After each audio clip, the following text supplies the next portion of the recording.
Good morning everybody, it's Claire Sherry here from the Improvement Service and welcome to today's webinar. We've got Terry Hogg and Chloe Purvis from Scottish Enterprise and they're going to be giving us an introduction into the Can Do It Innovation Challenge Fund.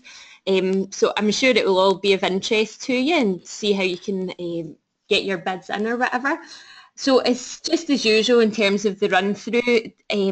Once I've kind of finished, Terry will run you through the presentation and at the end we'll take any questions.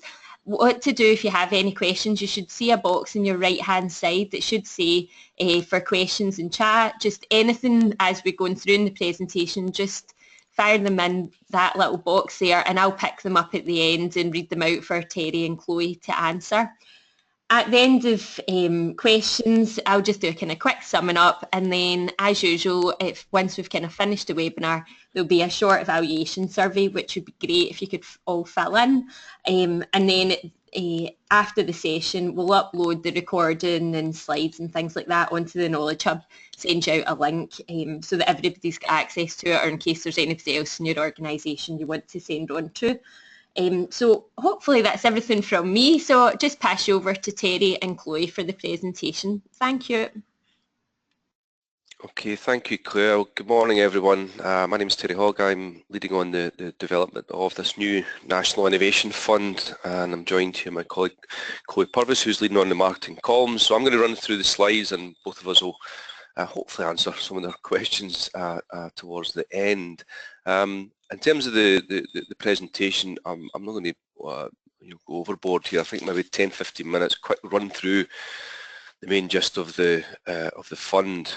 We hope it's of interest to you in the public sector that's wrestling with innovation challenges, trying to improve your services. It's certainly a sort of new approach to ourselves, and I'll discuss that. I'll take you through the mechanism through which the fund is provided and we stimulate and support innovation. I'll touch on a few pilots that we've been running on, again, just to try and give you an understanding of the sort of broad range of applications and scale that the fund can be suitable for. I'll then just basically sort of distill the main elements of the fund, quickly run through the fund process, how to apply, again touch on a few examples from further afield across the UK, again just to try and hopefully stimulate some thinking, and then just really end up with what next, how you actually go about making an application if you think it's of interest, and then we'll have a little Q&A at the end.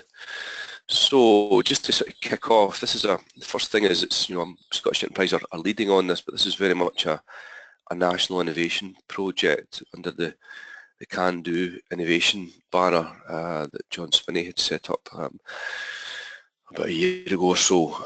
So we've got the main colleagues from the innovation space in Scottish Government, Highlands and Islands, Scottish Enterprise and Scottish Funding Council all working on this fund. And as I said, it's a slight departure. Usually we fund companies who have interesting ideas, but this is part of our what we call open innovation, and it's about trying to understand whether large organisations or potential demand for improved products and services, to understand that demand and then find companies who can respond to it. And this particular fund is set up to stimulate that type of interest within the public sector. So as I say, it's a slightly different approach that we are taking, and that the fund is actually primarily aimed at you, the public sector, helping you to solve your challenges to improve service delivery, policy delivery, but at the same time use that demand pool, if you like, to stimulate interest from the supply chain.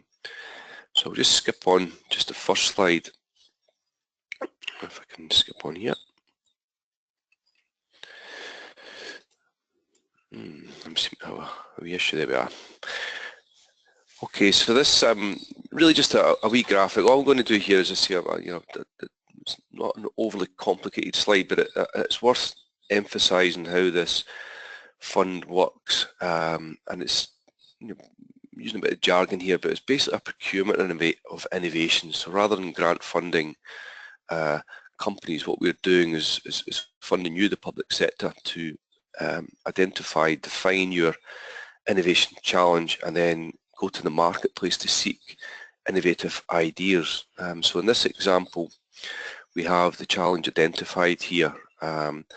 We've designed the functional spec, the brief if you like, and we've went to the marketplace here, and in phase 1 we've selected the best 4 proposals from innovative companies who feel they can develop an innovative solution to address your particular challenge, and we've decided to fund them all to develop their concepts, and that's important. So it's an open procurement exercise, and then you take competing solutions through to test whose concept looks the strongest.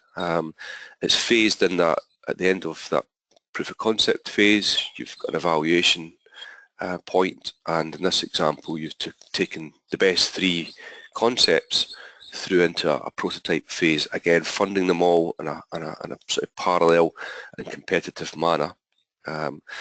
Another checkpoint has allowed you then to assess those 3 prototypes, assess which ones best meet the innovation challenge needs, and in phase 3 you've taken the best 2 through into prototype and demonstration in the field, in your environment, and that's important as well because that allows the technology to be de-risked in situ, and effectively you've got yourself as a first customer for that innovation. So from a public sector point of view, you've been able to really explore, I suppose, the art of the possible.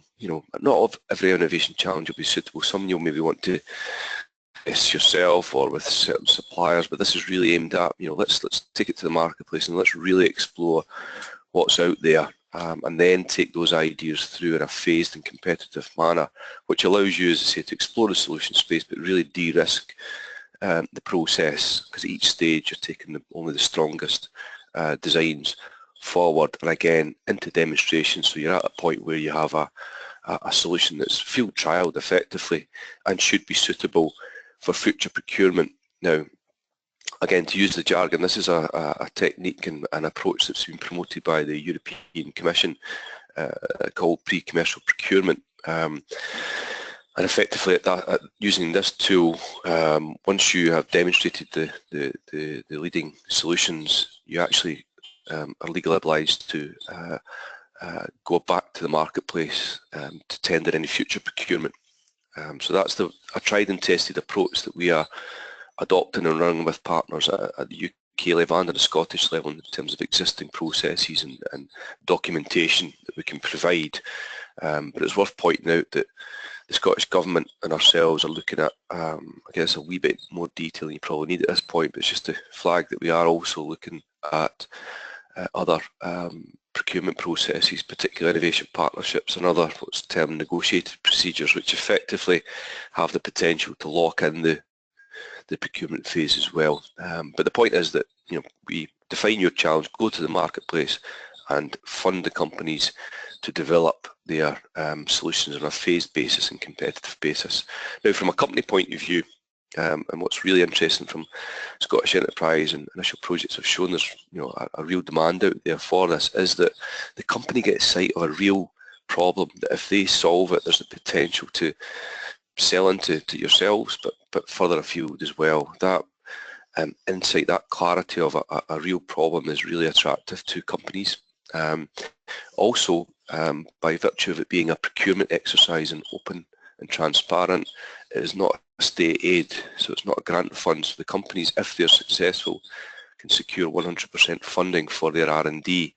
And crucially, because it might not always suit your particular circumstances, is that this is designed to improve public services but also to stimulate economic development, and the companies themselves retain the right to exploit the IP out with the initial R&D exercise. You, as the challenge sponsor for that R&D exercise, receive a royalty-free license for the IP developed during that exercise, but the IP to exploit elsewhere resides with the company. That allows them to grow and serve markets elsewhere, and from our point of view, gives us the opportunity to grow jobs and the economy as well as improving public services. So I thought it was worth just stepping through that process because it's a little bit unusual, but effectively it's a real opportunity where you can go to the marketplace, develop the best solution in a controlled and risk-reduced way.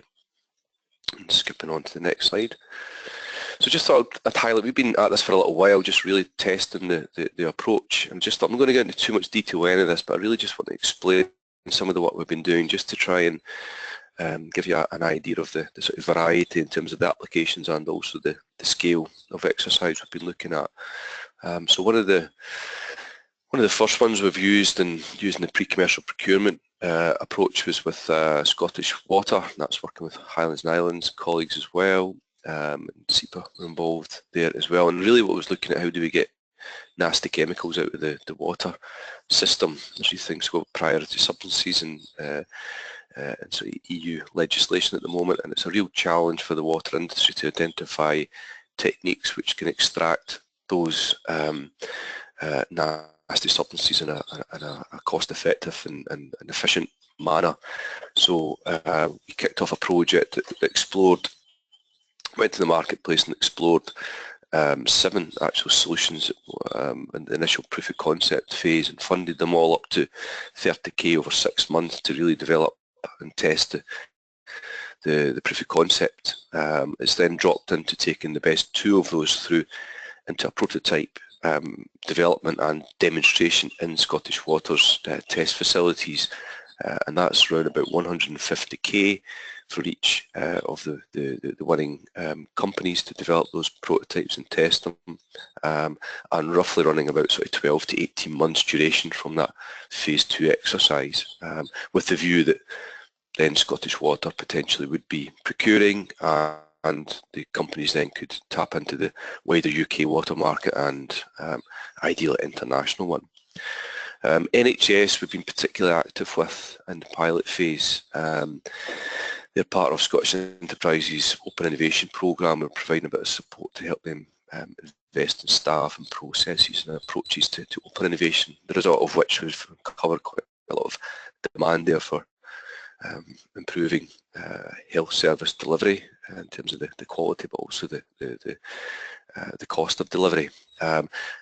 Couple of e-health projects we've been running through pre-commercial procurement, looking at diabetes education primarily, and this was in relation to looking at how the young team, basically 15 to 24-year-olds, are not really engaging in the typical physical workshop-based educational approaches to managing their diabetes, and really exploring what technologies are out there from an e-health perspective that could better tap into their requirements in terms of education and just the normal way they go about their business and interaction with social media these days, and again looking at really improving that education, allowing them to self-manage and obviously impact upon their quality of life, but obviously reduce the cost of service delivery for the NHS as well.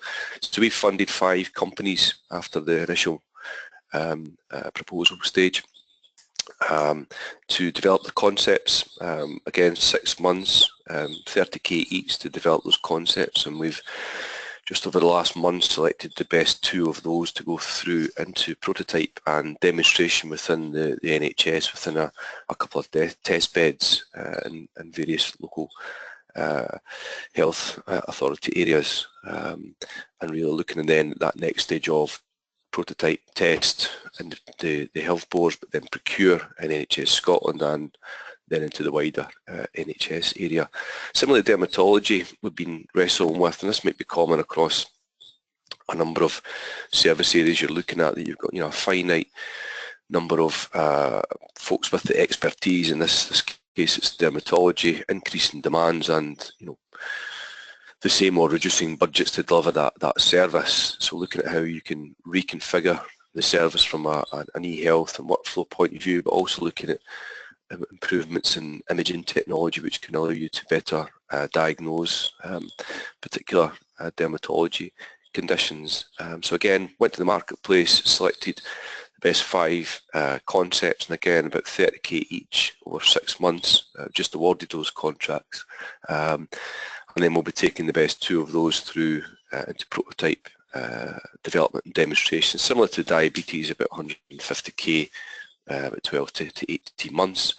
And we've got another one just kicked off just behind the dermatology and irritable bowel disorder. Again, a mixture of diagnostic technology and e-health, and again we'll be running about the same level from phase 1 and phase 2, but we're looking to adopt a different phase 3 demonstrator in that as well. And at the other end of the scale, we've got one that's looking at big data and informatics, and can you actually better understand what's going on in the population as far as cancer occurrence and treatment is concerned, and that's run with one of our innovation centres. So I suppose big health challenges, a lot of them kind of e-health, but looking into diagnostics as well. At the other end of the scale, we've got a couple of projects worth highlighting, just again to show you the flexibility of this approach.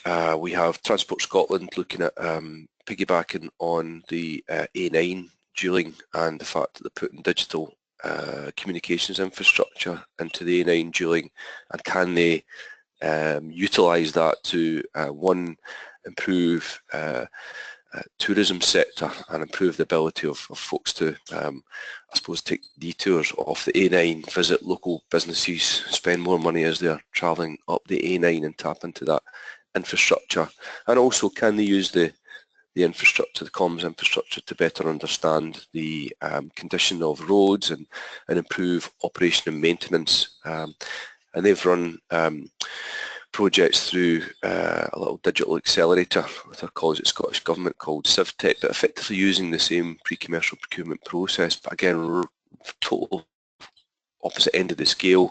They've been selecting best 2 concepts at 2K each to improve their concept over a matter of weeks, and then drop in to take one through to prototype around about sort of 20K, 15 to 20K.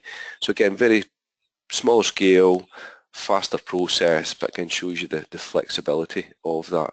And we also have a couple of challenges running through that scale of process with SEPA, looking at air quality and flood modelling and forecast. Air quality is a software product looking at better modelling through the built environment in our cities. The flood modelling, in particular the forecast, actually is looking at quite an interesting flood monitoring, river monitoring system, which is showing real promise. So again, not going into too much detail, but just to give you an idea of I suppose the breadth of application and the flexibility in terms of scale. And I mentioned to you there's existing processes and documentation and support available to you, the challenge sponsor, and through our support with the team here.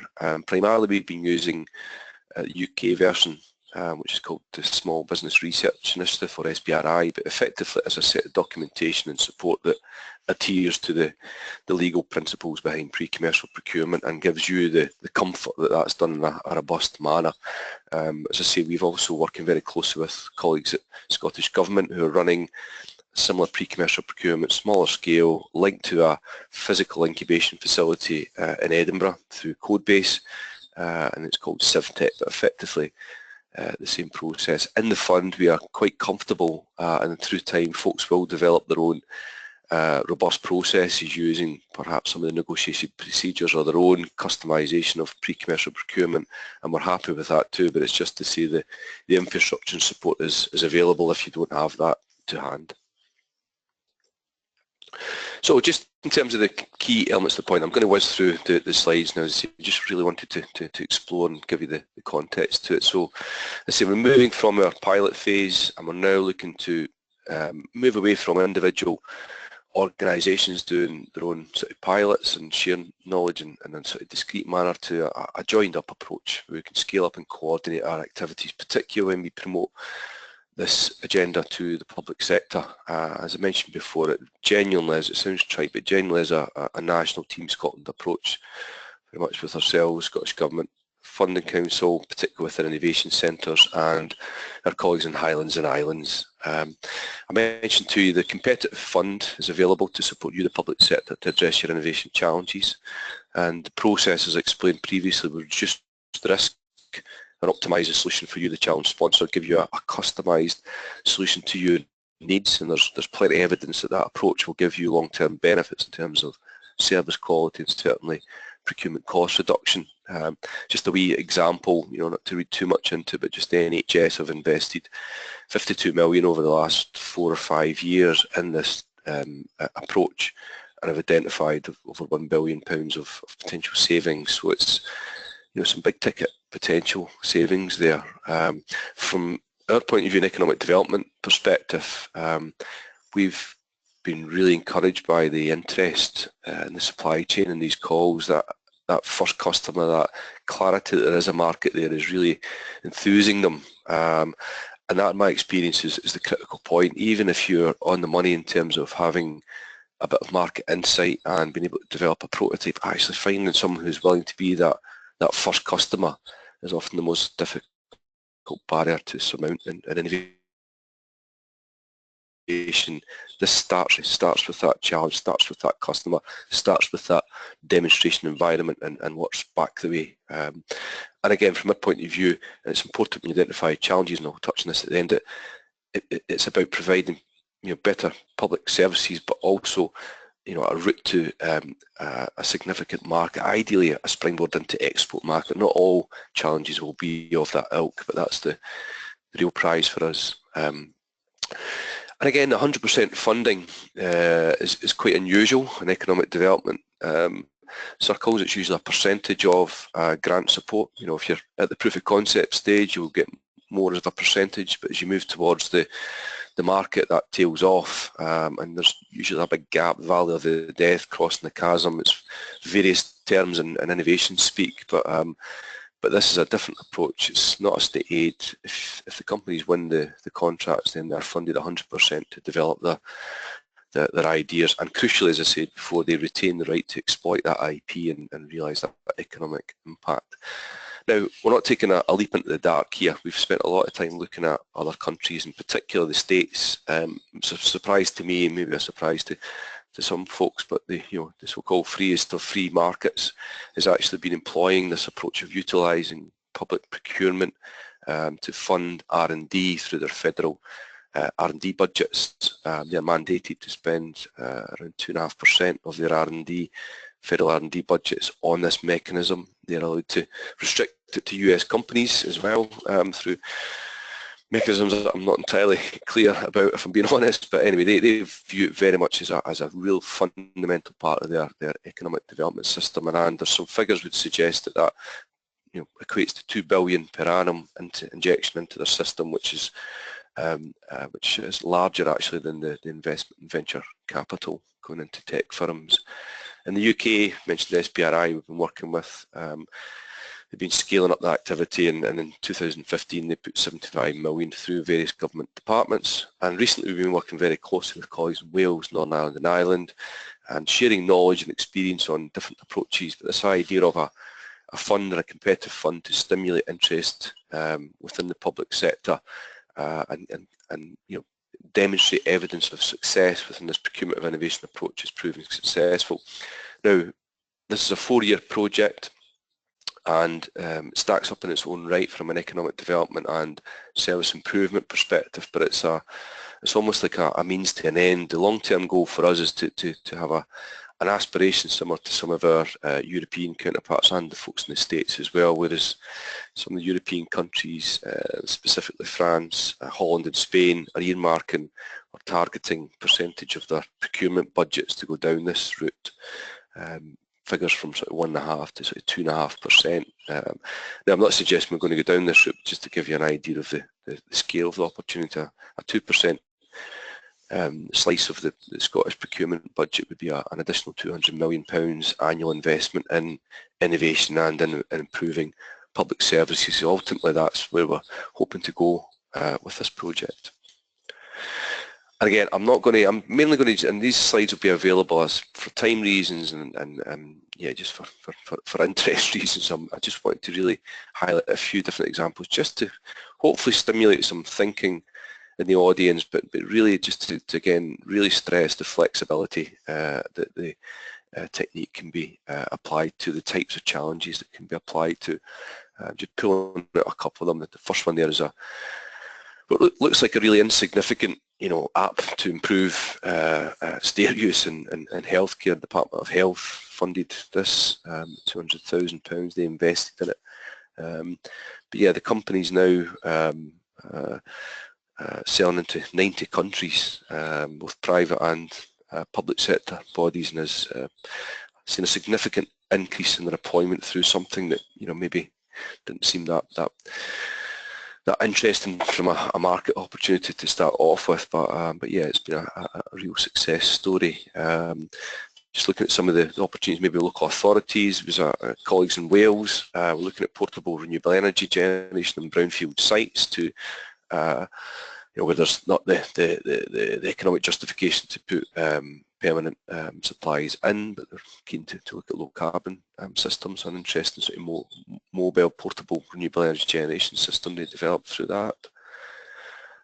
Just on to the next slide, our colleagues in Northern Ireland, poultry litter, big problem in terms of the amount they have of it.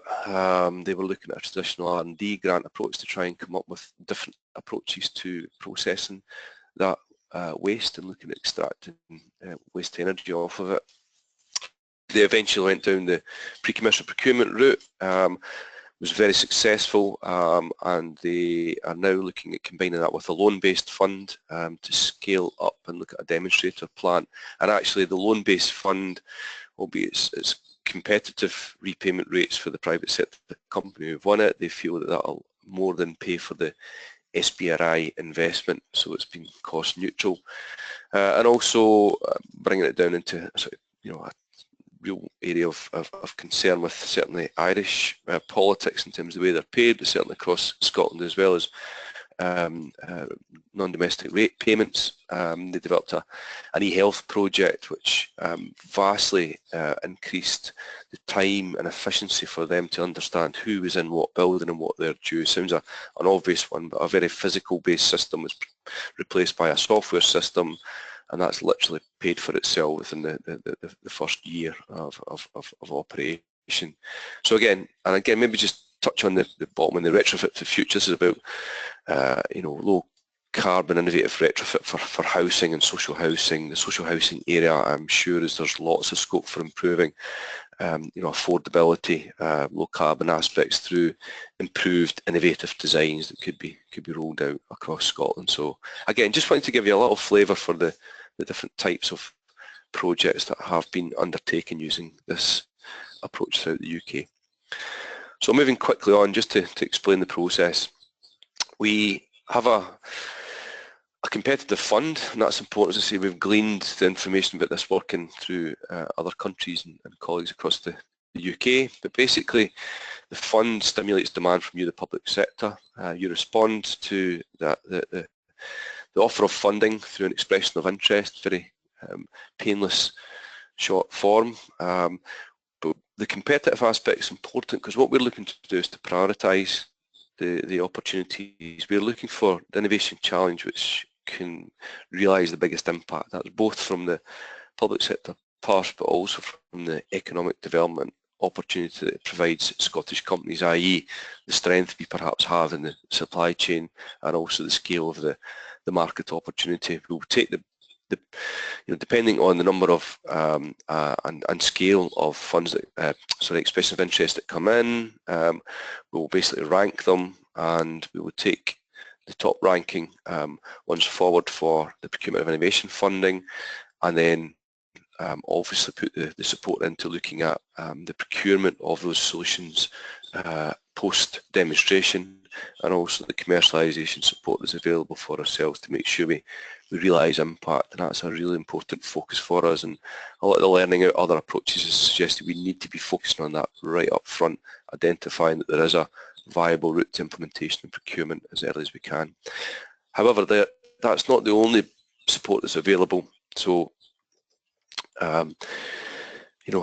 not being taken forward for procurement of innovation funding doesn't mean that there's not a way of addressing your innovation challenge and engaging with the supply chain. There are other mechanisms there, and we'll look to tap into those where we can. There's various grant mechanisms there, or maybe it'll be that we identify companies who have a solution or are quite happy to work with you on a basis that there's an opportunity there for them. But it's just to say, we will work with you, the challenge sponsor, to see how we can find companies and support companies to address the innovation challenge. So just to conclude, I very much hope that the fund is of interest and you feel that there may well be innovation challenges that you're wrestling with to improve your service delivery or policy delivery challenges. And the next stage is we've got an initial deadline. We've been caught in purdah here, so we've not managed to promote the fund as widely as we will do going forward. It's been very much a targeted approach while we're in purdah. So we have a deadline the 20th of July. That's not far away, but as I say, it's not a huge onerous exercise to complete the expression of interest, but it's probably worth highlighting there's full guidelines on the fund information from the link that you have in the invite and also on these slides. But there's some key qualifying criteria. This is about procuring innovation, so there needs to be a need for innovation. So we will be looking at, have you looked at what's out there? We will help in that process as well. Part of the process, we will be testing whether there's folks in the marketplace that feel they can already provide a solution to your problem with existing products and services, but that need for innovation needs to be there. We will provide knowledge, expertise, the processes and support from the team, but it's really important that, and vital actually, that you provide a project management resource. This is about transferring knowledge into your organisation, so that project management resource is really crucially important in that. And also we want to make sure that you're fully on board and leading it and can drive the potential implementation and potential procurement as well. But it will be with support from the team, so it's not going to drop you in into this on your own, but we do want to transfer that knowledge ultimately. And again, really important, there's enough demonstrations out there. We need to be focusing on challenges where there's a viable route to implementation procurement. Now, ideally that would be through yourself, but it may well not be. It may well be through partners or through prime contractors, but we need to be focused on that up front, and that needs to be in your thoughts as you think about the challenge, but also as you work through it. So in terms of if it's meeting those criteria, the evaluation criteria, the key ones there are impact on service delivery, both quality and cost for you, the public sector organisation and the wider public purse. But again, the economic development criteria is important as well. We want challenges that have a market out with your organisation, ideally international, not crucial, but we're looking for rather coolly big growing markets for Scottish companies, and potential for Scottish company supply chain involvement in the solution. Now this is more about us being doing our due diligence here. One of the flip sides, or the biggest flip side of this approach, is that we cannot restrict this to Scottish companies, and neither should we actually if we're looking at giving you the best solution. If we suddenly go down a road where we are using your policy and service delivery challenges just solely for economic development purposes and giving you a suboptimal solution, I don't think that's going to work for anyone. So we need to be finding challenge areas that overline with big impact for you and good potential Scottish impact. Excuse me. So full fund guidance and application forms at the link in the invite and through the link in this presentation slide that will be made available. But again, please feel free to drop us an email if you want to discuss any challenges or any aspects of the fund in a more kind of one-to-one environment. But at that point, I'll just finish up and open it up to any questions.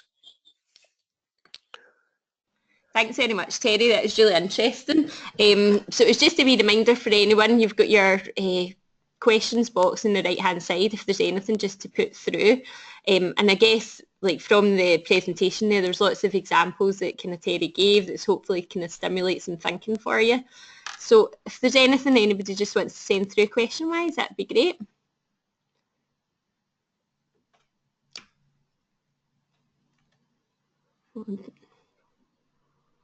It's all quite quiet on the question front just now.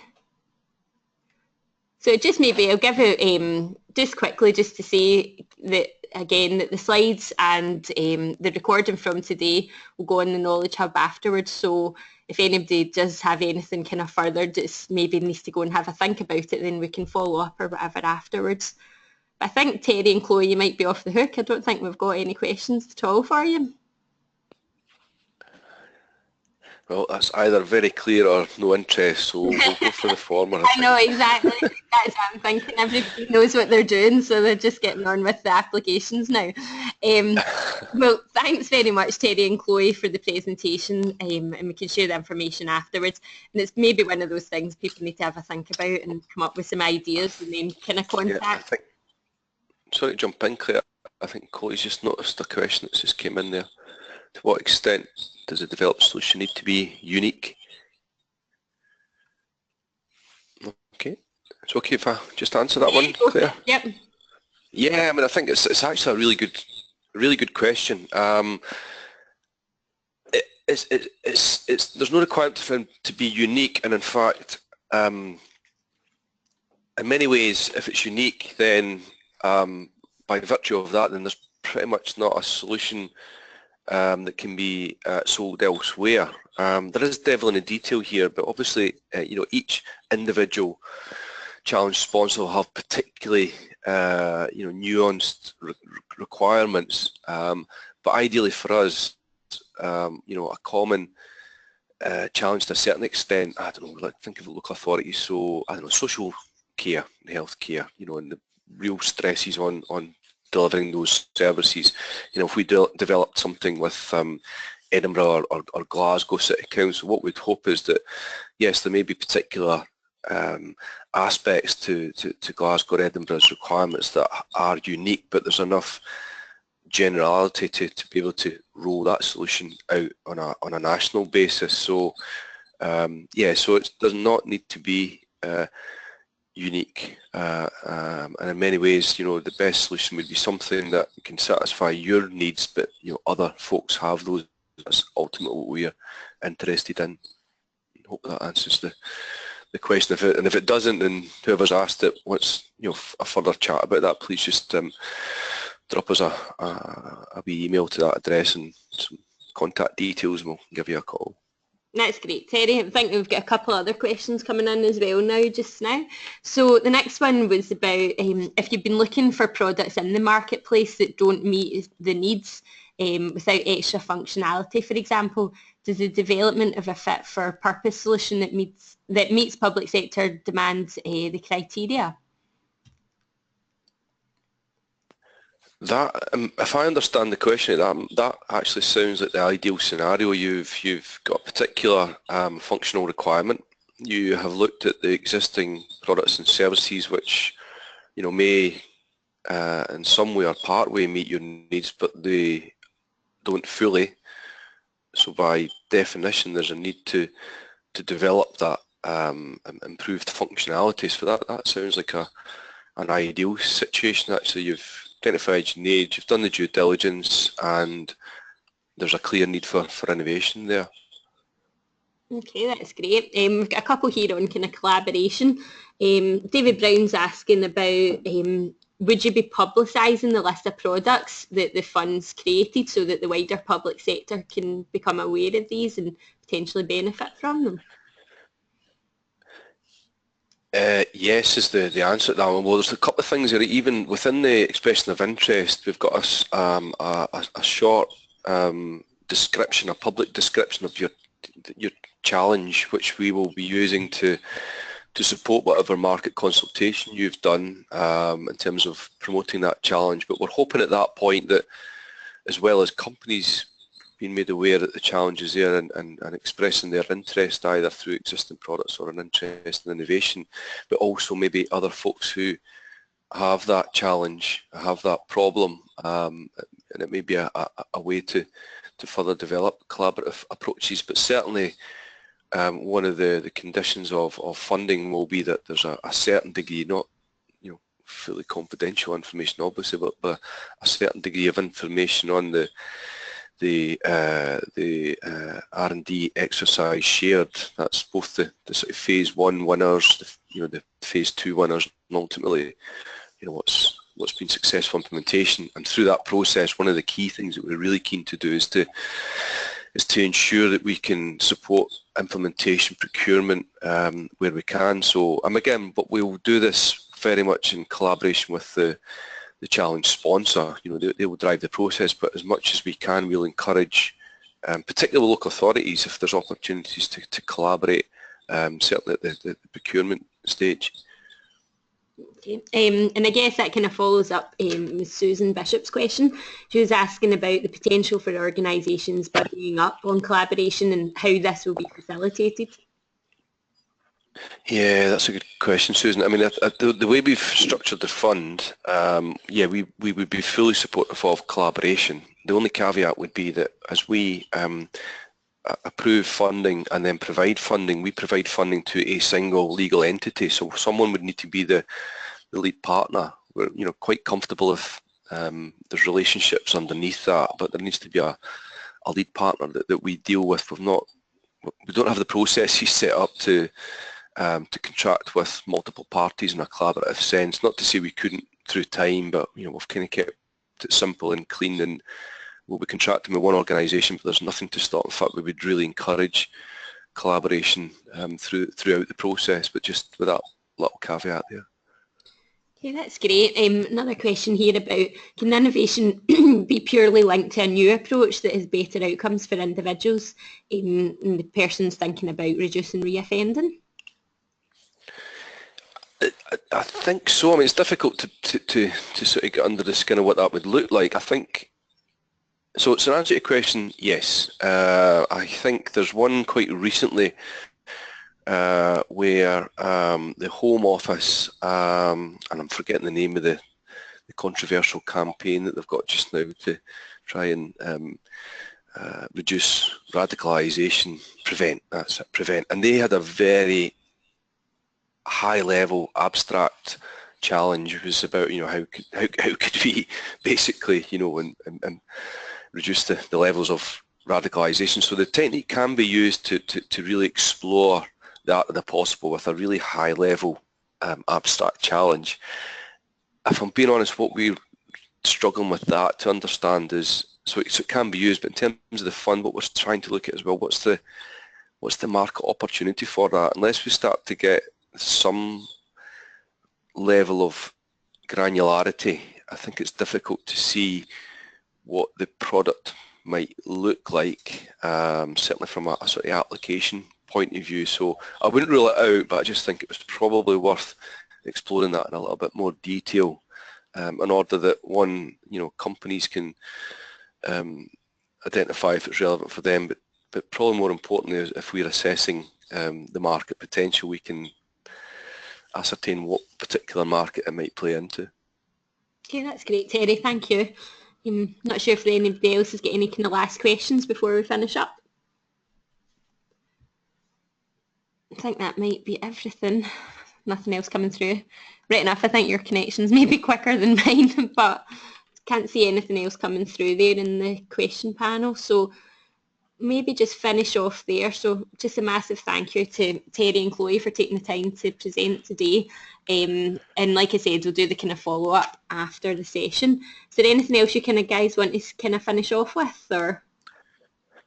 Just thanks to everyone for taking the time and to listen today, and thanks to yourself, Claire and Joanne, for setting it up and promoting it. It's been really useful, and just to really stress, look, it's not an onerous process at all, but recognise that maybe there may be further questions that folks have. Please just come back to us if you want to chat an idea through. You've got questions on the forum or the guidance, just get in touch. There's still over 4 weeks to go, so we've got time to talk to you and to assist you in getting an expression of interest in if you feel it is something that meets your needs.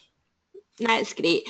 Well, thanks very much to you both. I've just kind of brought up the Change Managers Network screenshot there on the Knowledge Hub. We'll post the slides and the link to the video. It'll also be available on YouTube after, maybe kind of later on today, tomorrow. We'll get that link out to everybody. So if you've not already joined the network, you need to do that to get access through the Knowledge Hub. Otherwise, you'll be able to get the YouTube link. So just a big thank you for me, and thank you to Terry and Chloe for today. Thank you. Bye. Okay, thanks everyone. Bye.